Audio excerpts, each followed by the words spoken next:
So what we have talked about, we've made the point already that we're interested in understanding the behavior of multiphase transport in the subsurface. And we've said that when we're talking about these behaviors that we're interested in, and that is where a non-aqueous fluid will go to, we can divide it into two stages. The first is to be able to figure out, once it goes in for the first couple of weeks, where it gets to and gets held. And that's typically a process that is controlled by capillary forces. And we've tried to answer the questions of, one, how deep will it go? And what are the controls on whether it stops or not?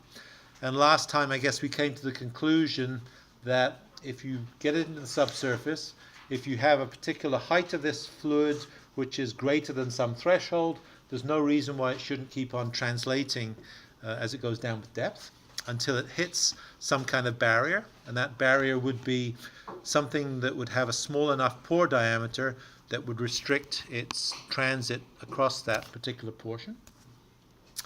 And then when it sits there, it's not going to move very easily. And that also these capillary pressure versus saturation curves, we spent some time talking at the end of the class, would really define what the saturation distribution would be as you go down vertically in the profile.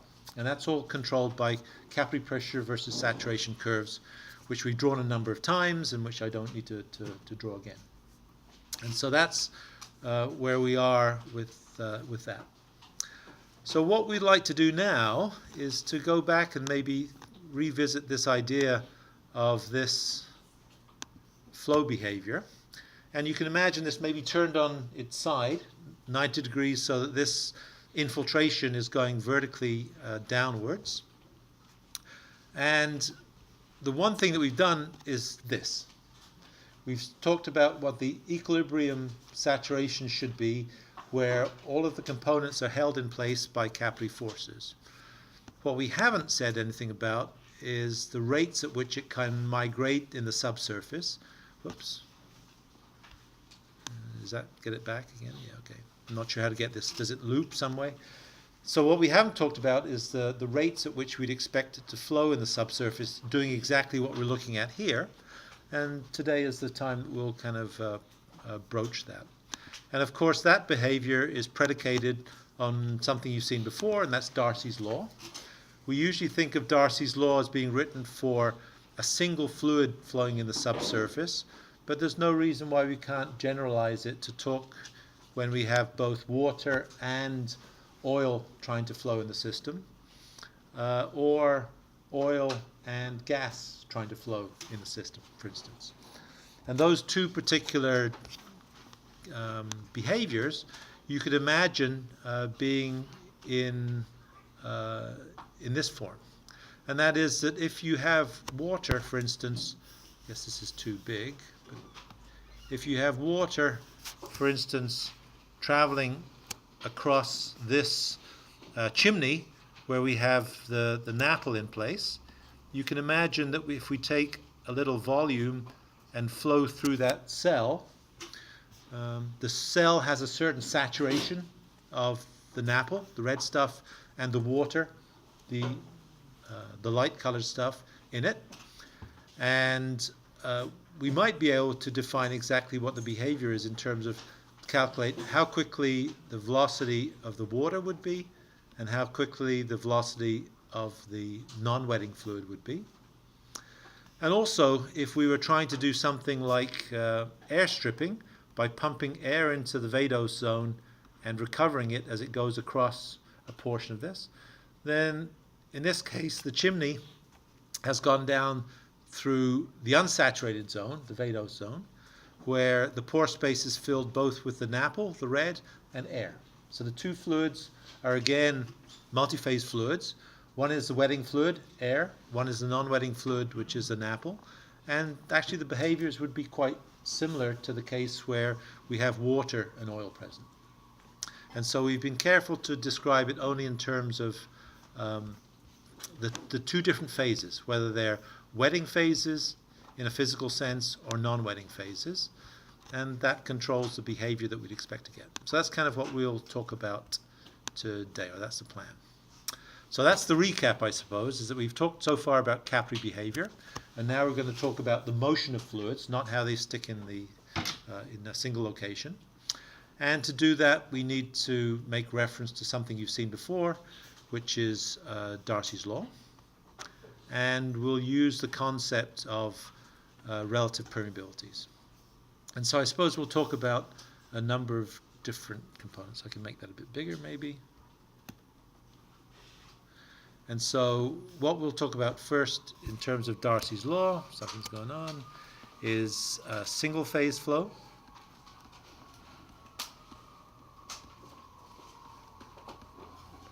And then relative permeabilities represent multiple phases.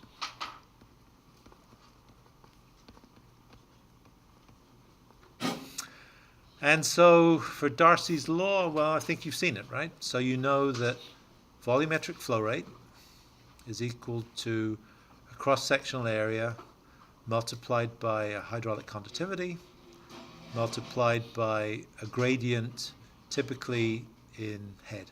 And that's how it's defined in groundwater hydrology. So that's what hopefully you'd have seen in 452. And really this is just relying on the fact that you could think about a core, that has this flow occurring in it. And this is the flow rate that comes out of it. This is the cross-sectional area. This is the length of the system, dx. This is a property of the porous medium. In our parlance, this is hydraulic conductivity.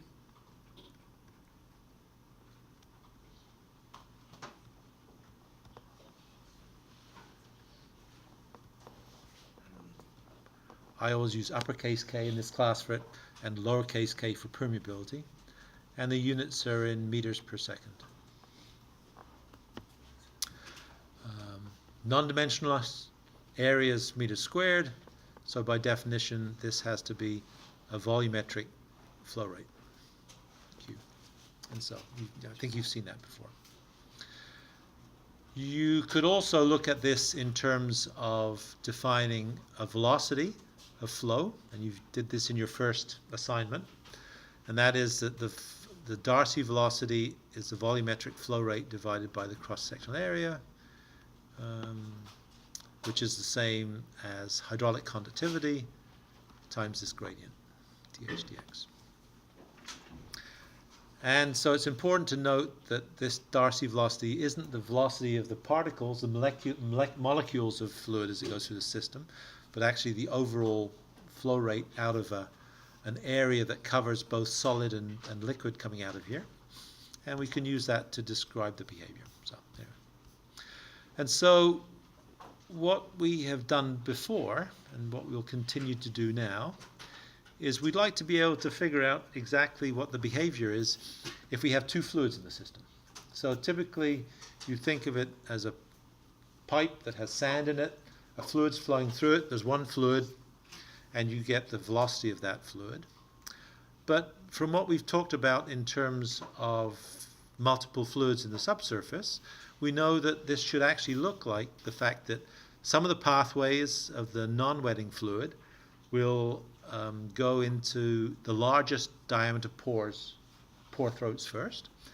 And so they would fill a path which would be preferentially the largest pore throats. And it might be a path that would be different from that taken by the wetting fluid, which here is red. And so if we're not changing saturation, in other words, if we're not moving along the curves of the capillary pressure versus saturation curves, so in other words, if we think of this diagram that we've drawn multiple times before, and on this diagram we think it looks something like this. This is the capillary pressure. This is the saturation of water between 0 and 1. And I guess the key is that if we think of ourselves somewhere at some pressure that is on this curve and some saturation that relates to this, then if we're at that overall capillary pressure, then the saturation is not changing. And so this looks like this now, and it would look like this in the future. It doesn't change its morphology. And what's going to happen is that the red fluid will flow within this region, and the green fluid will flow within this region, and the boundaries between these won't move relative to each other unless we move along this curve somehow, and the pressure changes, and therefore the saturation changes. So in other words, if the pressure, capillary pressure in the system goes up, then we expect the saturation to change. And in this case, I suppose the water saturation is reducing, so there'll be more green, because the non-wetting saturation would have to increase at the expense of the water. And so if we want to look at the system where there's no expansion of these areas, one way to think about it is to centrifuge this down so that we have a region which is full of only water, the red region, and a region that's only full of the non-wetting fluid. It's in a porous matrix, so there are grains in here, so it's not just a swimming pool, but it's flowing within this system. And then what we can do is we can think about how behaviors would change as we move from one to the other. These are the same as each other. All I'm doing is I'm taking this and I'm transforming it into this by somehow centrifuging, just as a thought exercise. And it's useful because it means that if we think about this as being a tube, which we're doing this Darcy law experiment on, then I suppose we could think about it as a tube that looks like this and this. And there are fluids for each of these components flowing out of it. There's an upstream, and the reason it does that is because there's an upstream pressure gradient we could think of, either a head drop or a change in pressure as it goes downstream and flows over this length. And so this is really the geometry that we're looking at. And only if it changes saturation do we have to worry about that. And so by saturation, we mean that in this stage, because we are in this middle region of the curve, and maybe it's worthwhile drawing two other adjuncts on this curve, if I can do it.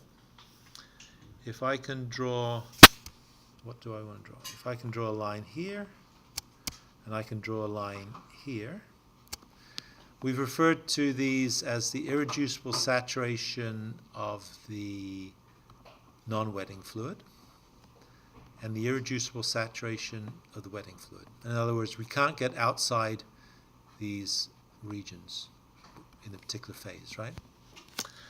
And so the importance of these are that certainly on this left-hand side here, this is where the saturation of water is not very large, and so it's not continuous across the specimen. And so if water in this particular case is the red, then that would be this case here. The water doesn't exist from one side to the other, so if you introduce a fluid, you can only transmit the non-wetting, the green fluid, from one side to the other, and the red fluid is just held in place. The islands don't change as you flow the fluid. This fluid just flows around it from one side to the other and is happy to come out of the other side. Likewise, at the other end of this, this region here, where we're almost fully water saturated and the oil exists as little blobs in the system, then, if I'm doing this right, yeah, the non-wetting fluid then is isolated as an island. And so the capillary pressure curve says something about how these saturations change. And in between those, both fluids are flowing. So the red fluid is flowing here as well as the green fluid. But in each of these, this is red only and green only. So water will flow in this case, and the non-wetting fluid will flow in this case. So that's the idealization we'd like to use. So we'd like to say something about the rates at which these can flow across from one side to the other. So let's go back and draw some pictures. How am I going to do this?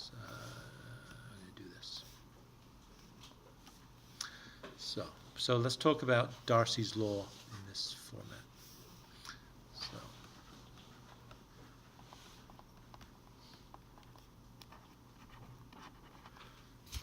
Henri Darcy, smart guy in France in the 1800s or 1700s, the fountains of Dijon, I think. And so for single phase,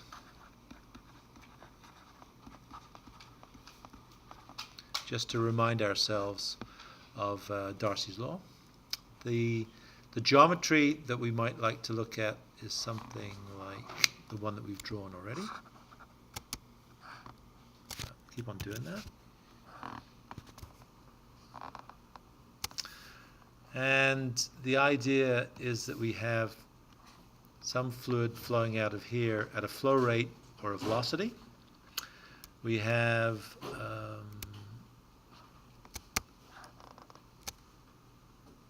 an upstream height of the fluid and a downstream height of the fluid. We have a coordinate system. I guess we could describe a datum. And for each of these points, I guess I'm getting a bit crazy here with the colors, but that's fine. We can define locations of these points, both upstream and downstream. So Z2 and P1 over gamma. And this would be Z1 and P2 over gamma. So I'm not doing very well. P1 over gamma, unit weight of fluid, density times gravity. And we know that we can describe Darcy's law as a velocity equal to hydraulic conductivity multiplied by dH/dL. This is head, this is hydraulic conductivity. And we can also define flow rates just by velocity times area. This is the area that we have here, which is this whole cross-sectional area here, which is going to be equal to area times conductivity dH/dL. There's a minus sign attached to it typically, for at least for velocity, because if we draw this in some coordinate system, well, actually, is it going to make it too complicated? Maybe not. If I draw it with some coordinate system with a height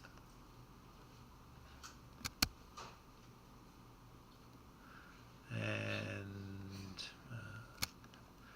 x and height, then if we're applying on this graph, and you know this, right?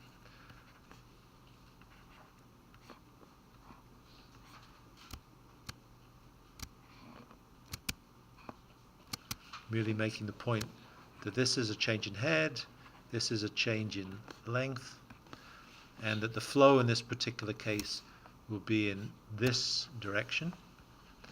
And so this is why V is equal to minus hydraulic conductivity dH/dx. Right? dH/dx is the ratio of these. The velocity is in the opposite direction to the positive x, and so this is the reason for the minus sign. Nothing other than that. So what we also realize is that this combination between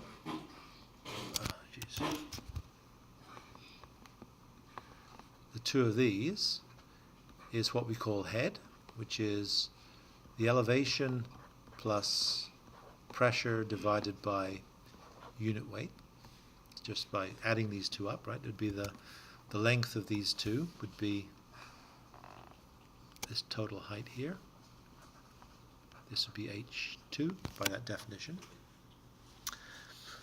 And so what we're interested in defining is, if we looked at this particular case, we can calculate the velocity as being equal to hydraulic conductivity times dH dx. If we know that this head here is equal to the elevation, plus pressure divided by unit weight. Then we could substitute those both in. I guess we should keep the minus sign if we want to. And if that's the case, then we get two terms that look a bit strange, first of all.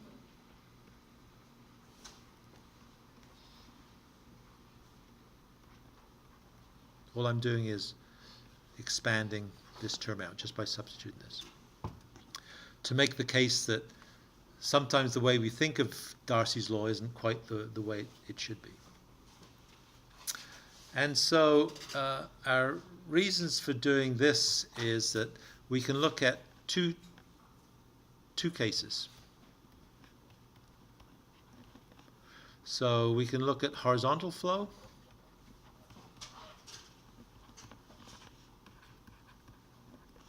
and we can look at vertical flow.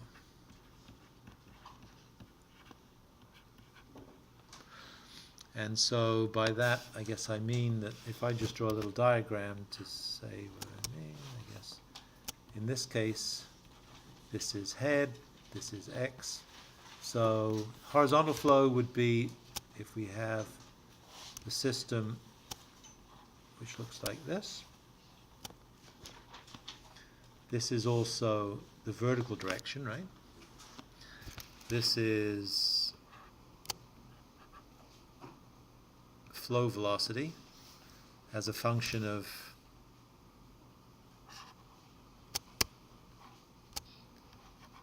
dH dx. Then we can just write this expression as we have it. So this is minus velocity in the x direction is equal to minus k. I'm just going to rewrite this. So what are the two terms? The component of z, which is vertical in the x direction, by definition is 0 because they're orthogonal to each other, plus the pressure gradient dp dx divided by the unit weight.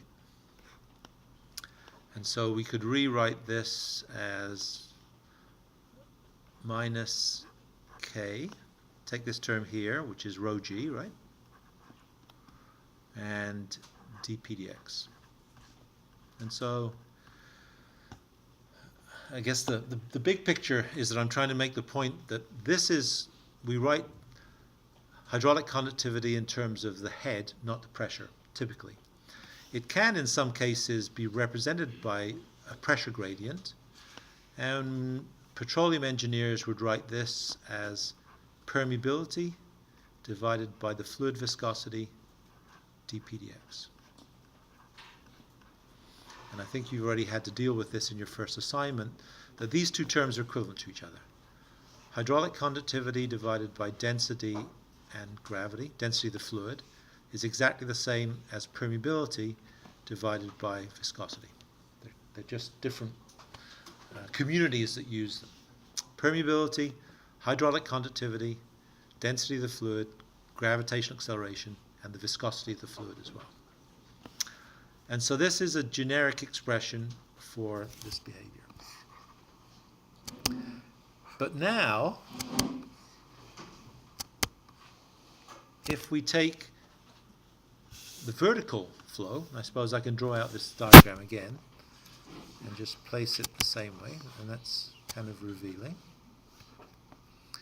And if we look at head versus horizontal, this is our system.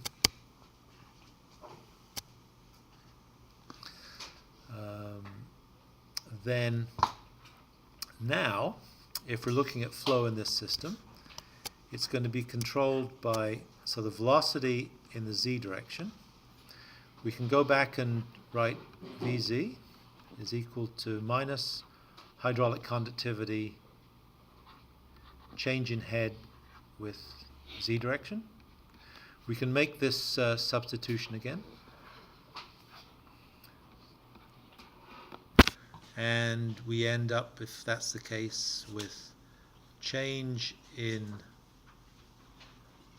z with z plus change in pressure with z 1 over unit weight. So it looks a bit like this, except all that's changing is that this now has changed because we're in the vertical direction. And now we can define exactly what these individual terms mean. And if we take z as upwards, then by definition this term now is not 0 anymore. It's now going to be what? 1. And then we have to worry about this second term here. And so this is going to be 1 plus,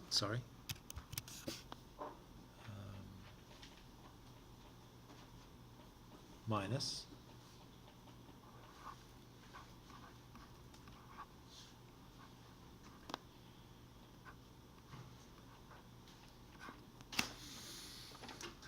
and the reason for this is that if we look at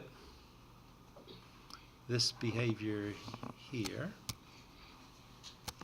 and you look at how the pressure would change as you go down in this fluid, the reason that we can't just use dpdz, I guess perhaps it's easiest to explain it by what would happen, for instance, if you had a cylinder which had a fluid in it, which was just sitting there and not moving.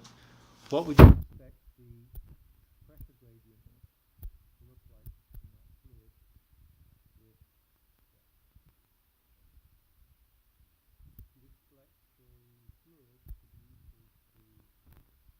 to be equal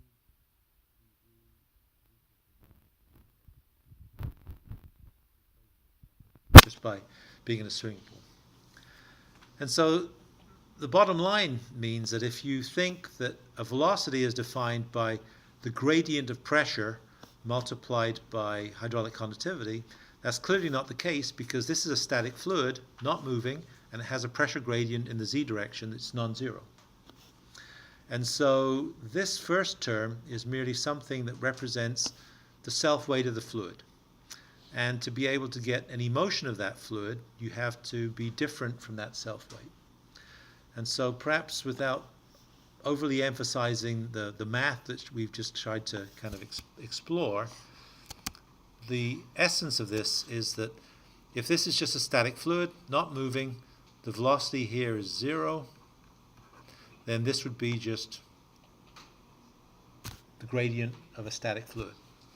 If you want it to flow upwards, what you'd have to do would you'd have to make the gradient of that larger so that it can move vertically upwards, or make the gradient less than the hydrostatic, in which case the fluid would move down through this. And so those are the conditions that are being represented by this extra term that's present in this. And the reason I changed this to a negative is because the pressure change to drive this has to be in the vertical direction, which is opposite from the normal sign convention. And so actually this would be positive, and I guess this would be negative. That's the easiest way to think about it, is because we're defining z as positive here, but the direction of flow here is positive in the vertical direction. So these exactly cancel each other in the case where we have a static fluid within the porous medium, and so there is no net flow in the system.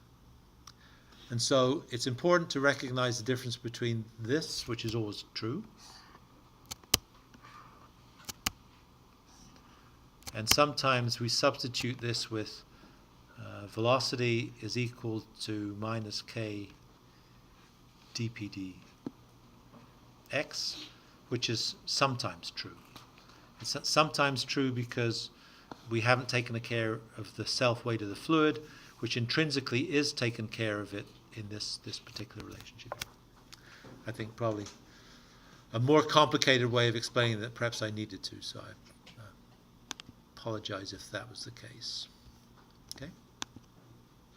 So basically that avoided us doing this.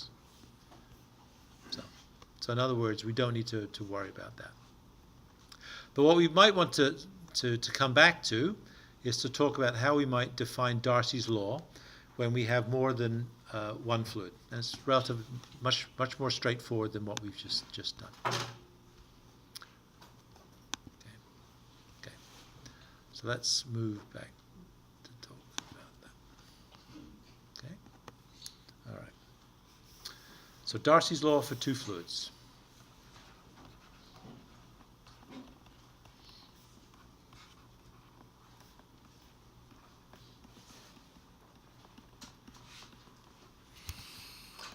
And so the idea is that we can take the same geometry that we had here, but we can split it so that we have two fluids present within this system. And so if we do that, then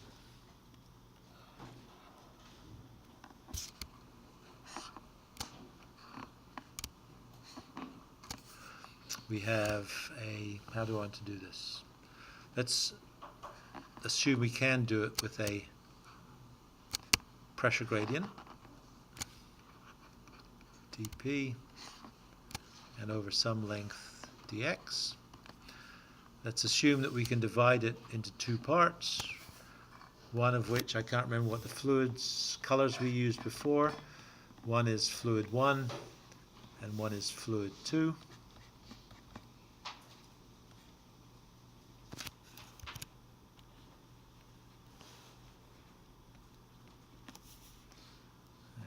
Q1.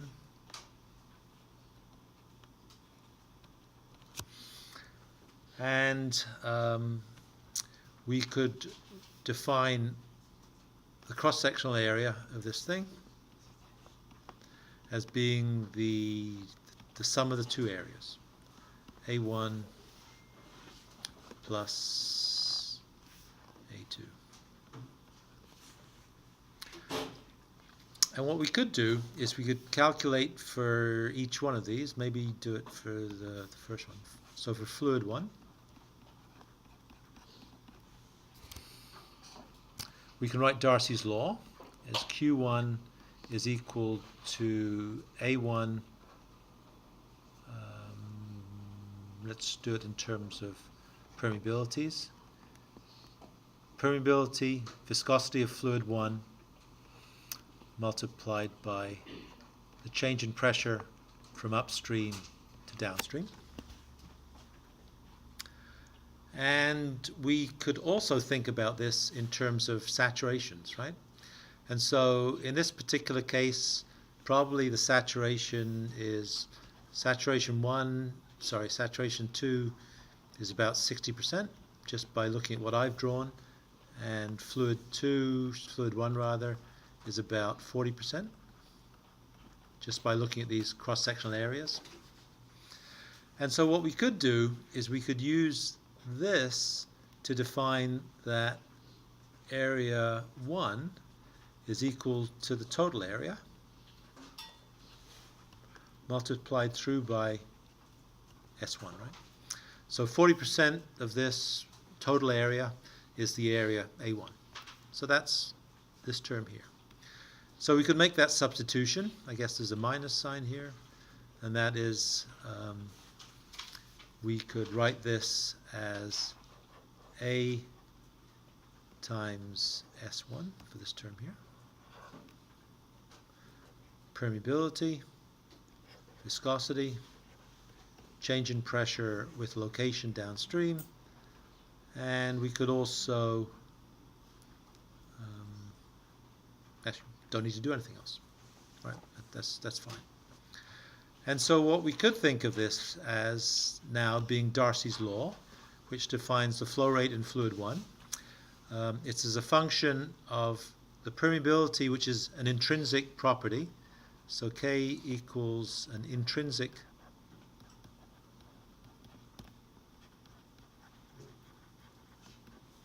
property of the aquifer, reservoir. In other words, this has a permeability. It doesn't matter if it's filled with gas or water or oil, it has a permeability. That permeability is independent of the fluid that fills it, but the viscosity of that fluid is important in how it affects it. And if we did this, then this is basically Darcy's law, and all it is Darcy's law with a qualifier which exists in this, which represents this. We can do the same thing for fluid 2.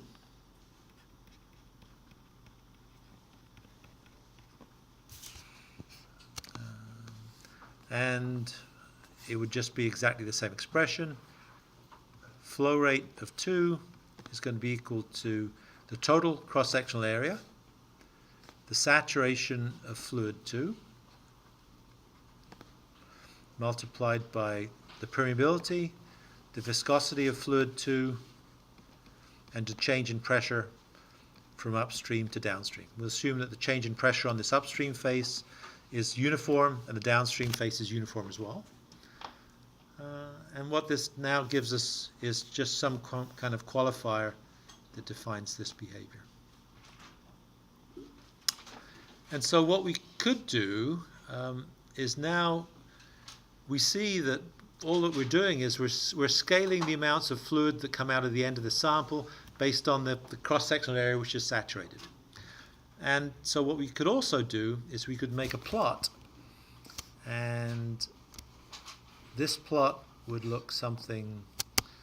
be the same as our capillary pressure versus saturation curve. It would have saturation of water on the bottom from 0 to 1, and saturation of the non-wetting fluid on the top from 0 to 1.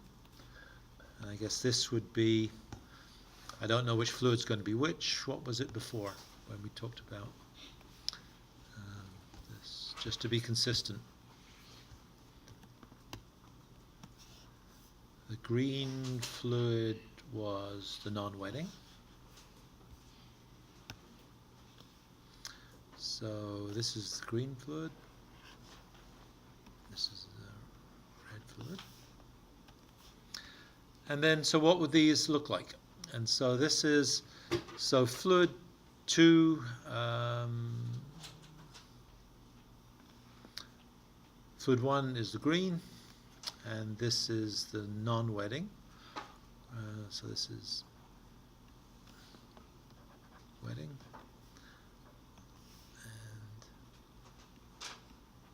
and non-wetting. And so if we look at the saturation of this one, what we're going to do is we're going to define this little parameter that we've done in the brackets as the saturation of fluid 1. So this is the non-wetting fluid. So it is the saturation of fluid 1, and it's going to go from top left to bottom right, or the other way around. And so if it's fluid 1, which is the non-wetting, it's going to look like this. And if it's fluid 2, which is the wetting fluid, it's going to look like this. So this is merely saying that when it's 100% full of water, this saturation has to completely fill this. So this would be 100%. 100% full of water, this saturation is going to be 1. 0% full of water, the red's not going to exist, and the saturation is going to be 0. And so this is just a curve that shows the saturation of these systems as they behave. And what we're going to call this is we're going to call this relative permeability.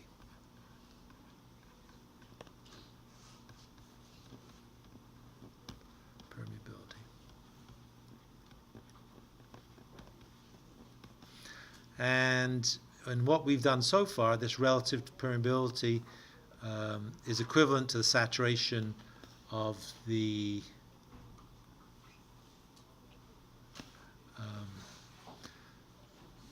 relative permeability for the wetting fluid is equal to the saturation of the wetting fluid, and relative permeability of the non-wetting fluid is equal to the saturation of the non-wetting fluid. Right. Hence these curves. They're just mimicking the saturation. So the saturation goes from 0 to 1. This term here should go from 0 to 1. I should put the digits on here, right? Hence it's a straight line. saturation of the non-wetting goes from 1 to 0, starts off at 1 and goes to 0 at this point here. And so what these relative permeabilities are that they're always less than 1 and they're always greater than 0. And it's really just a way of being able to describe the portion of the face of this that's filled with the other fluid. And it relies on us being able to centrifuge it down so that we have them stratified in this way, and they won't necessarily exist like that, but a reasonable explanation of this behavior is to look at this curve, which gives that. The reason for drawing it this way is that these curves actually won't quite look like that. They will look a little different, and I'm going to draw them a little differently. So below this, I'm just going to draw what these physically actually might look like. And I'm going to do it relative to the capillary pressure versus saturation curves that we've also drawn. So I'm going to draw two boxes, one on top of each other.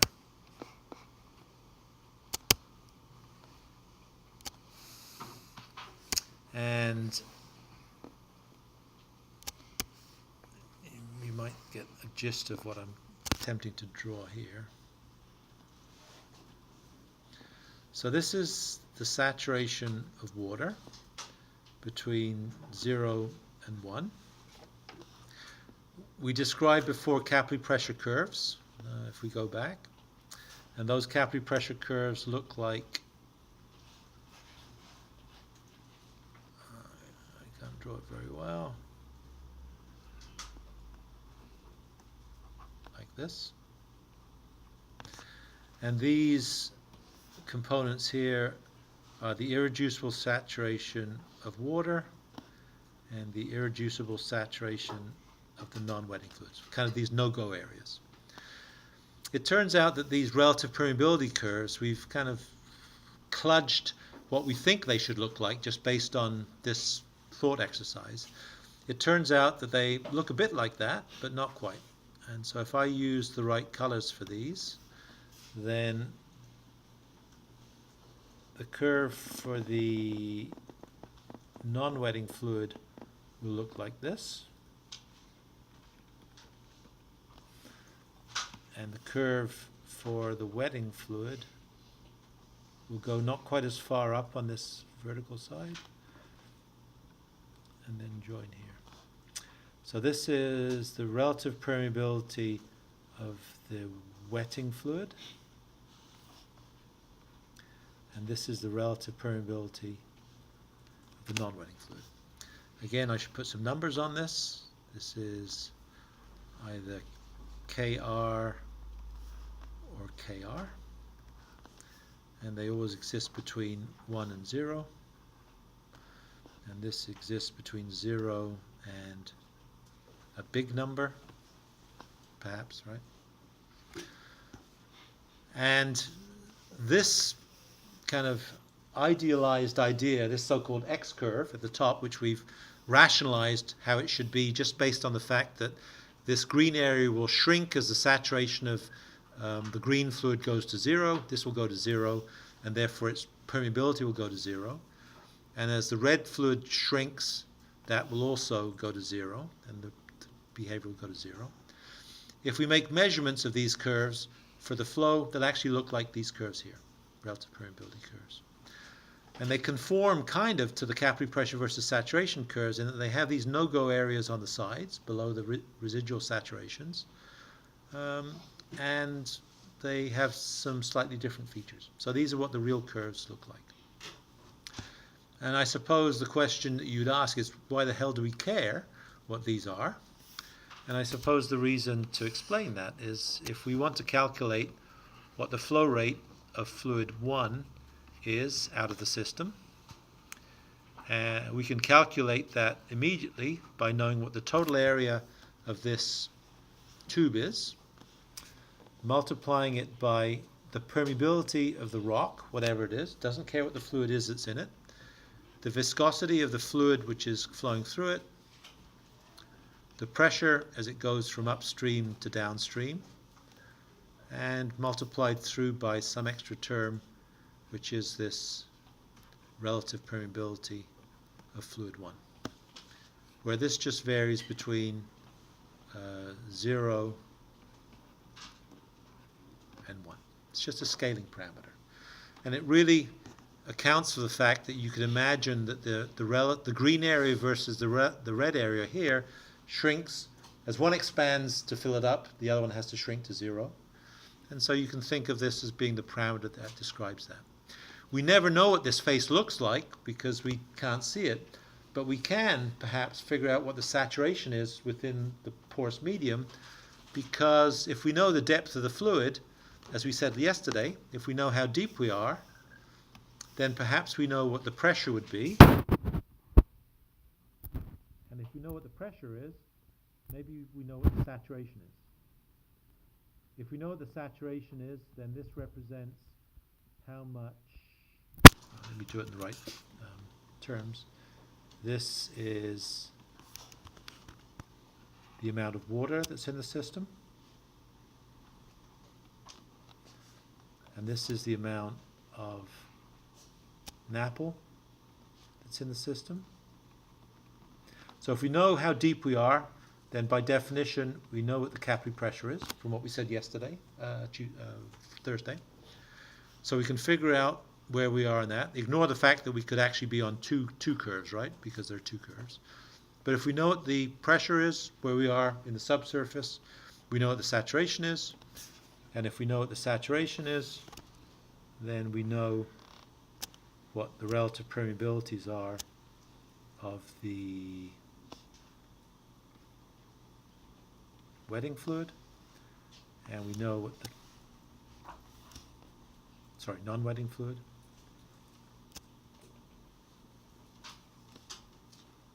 and this is the relative permeability of the wetting fluid.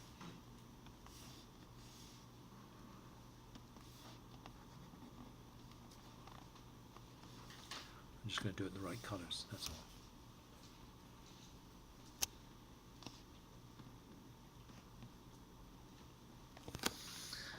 And if we know, so, thought process.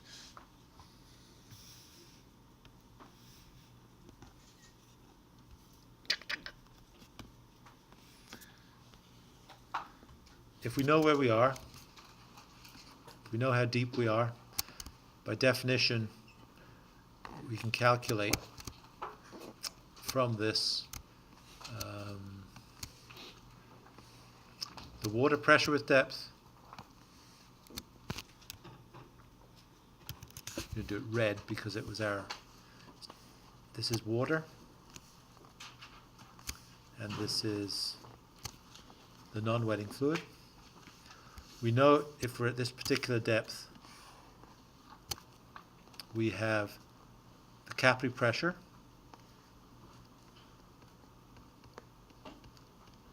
non-wetting minus the wetting pressure. By definition, that is this. So this is pressure versus elevation. So this is capillary pressure at that particular depth, Z. So we can calculate what this is. If we know what this capillary pressure is, we can,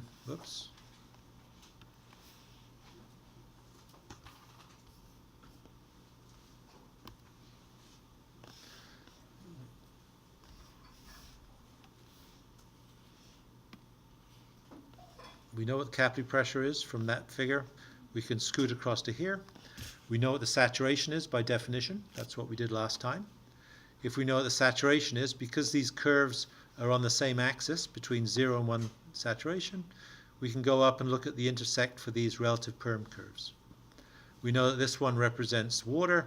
It says that when we're 100% saturated with water, we're at this point, and so the complete face of the core is filled with water, and the multiplier on this is 1, and the multiplier for the other fluid is 0. It means that intermediate to that, at this particular saturation, these are the relative proportions on the faces. The areas have to add to 1, but the relative saturations actually, relative permeabilities actually don't add to 1. So if we wanted to calculate how much of the non-wetting fluid is coming out, it would be the cross-sectional area of our core, the relative permeability of the non-wetting fluid, multiplied by this.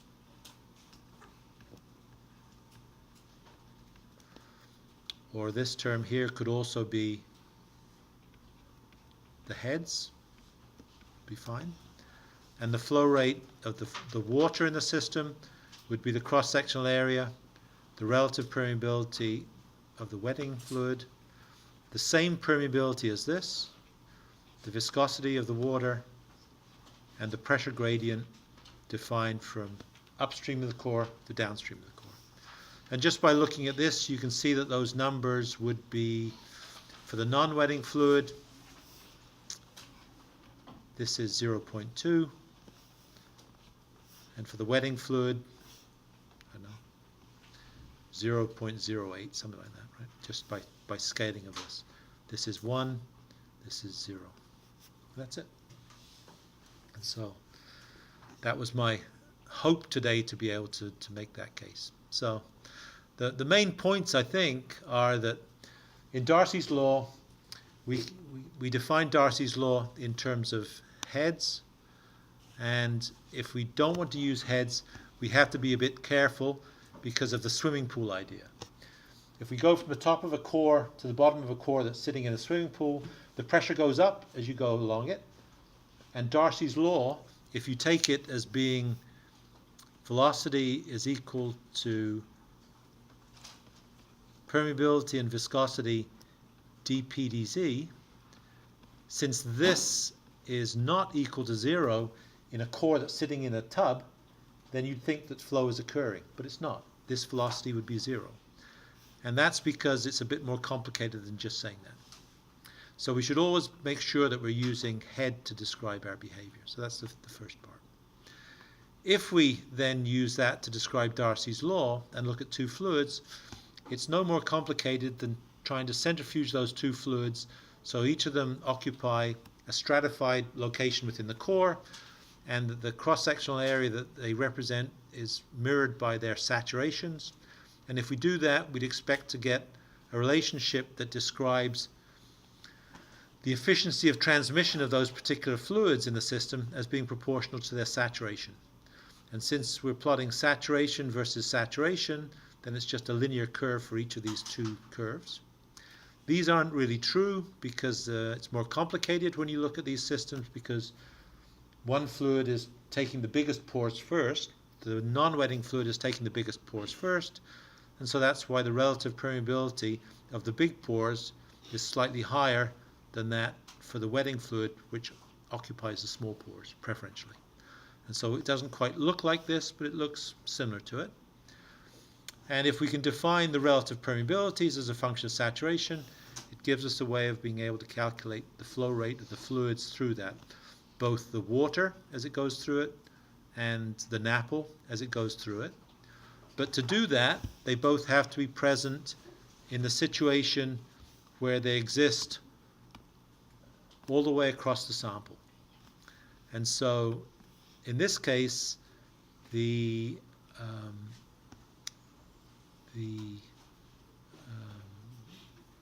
green fluid will not flow because it's isolated and doesn't meet up with both sides of the sample.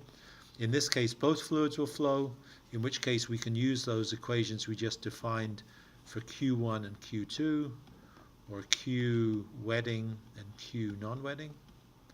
And in this case, again, only one of the phases will flow, and we can do that to calculate it.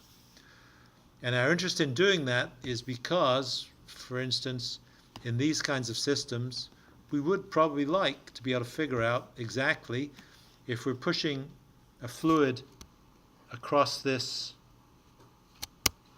particular cube, perhaps not, let me draw it here. If we're pushing fluid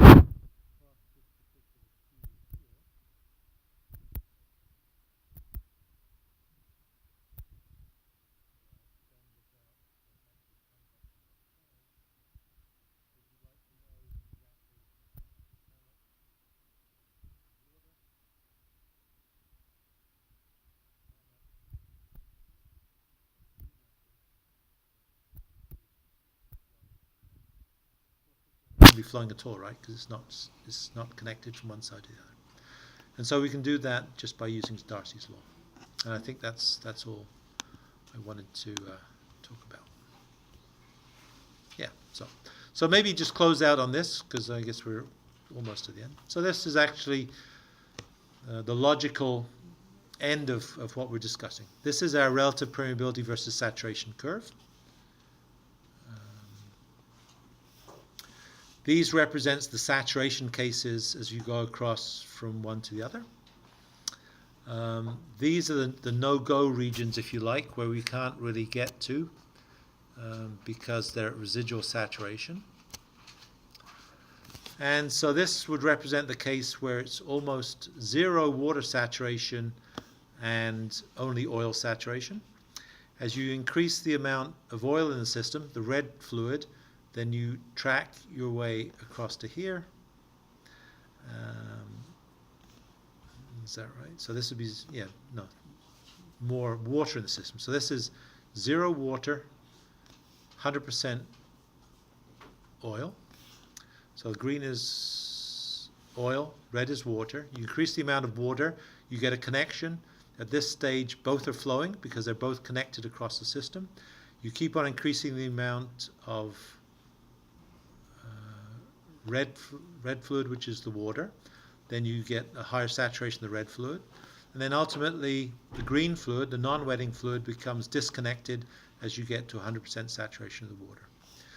These are the forms of the relative permeability curves that they describe, one being lower than the other, so that these do not equal to 1 as you add them together at any particular point. In other words, if you draw a vertical line through this, and you take the magnitude of the water relative perm and the oil relative perm and add them together, they actually make this dashed curve here, which clearly is not equal to 1.